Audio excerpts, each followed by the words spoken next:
अजित पवार महाविकास आघाडीमध्ये असताना मुख्यमंत्री पदाबद्दल आपल्या पक्षाला चांगल्या जागा मिळूनही आपण मुख्यमंत्रीपद घेत नाही याविषयी ते स्पष्टपणे बोलले होते.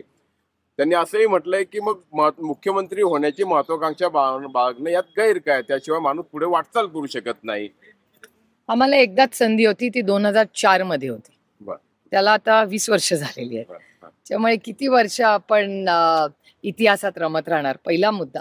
आणि एका लोकशाहीमध्ये शेवटी लोक ठरवतात ना. तुम्ही नंबर्स जास्त आले याच्यात काही गैर नाही. प्रत्येकाला नंबर्स आले तर मुख्यमंत्री पदावरती क्लेम कराल का? आम्ही कुठलाही क्लेम करण्यासाठी राष्ट्रवादी काँग्रेस पक्ष नाहीये. राष्ट्रवादी काँग्रेस पक्ष आदरणीय पवार साहेब आणि कैलासवासी यशवंतराव चव्हाणांच्या संस्कारातला हा पक्ष आहे. आम्हाला सत्ता पद याच्यात आम्ही अडकत नाही. आम्हाला ह्या राज्याचा विकास करायचा आहे, चांगली धोरणं करायची आहेत. आणि महाराष्ट्राचा आता डेटा सांगतो की क्राईम आणि भ्रष्टाचार आणि बेरोजगारी हे प्रचंड वाढलेली आहे.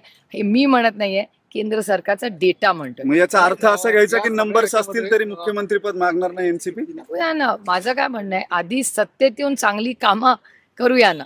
मला असं का नाही वाटत की महायुतीची पण मतं कमी होतात? त्यांच्यातच इतका कॉन्फ्लिक्ट आहे आपापसामध्ये, त्यांची मतं कमी होत नाही. त्यांनी आमचीच कशी सारखी मतं कमी होतात. आणि आम्ही फक्त मतं आणि कॅल्क्युलेशन लोकांना फसवण्यासाठी नाही आलो.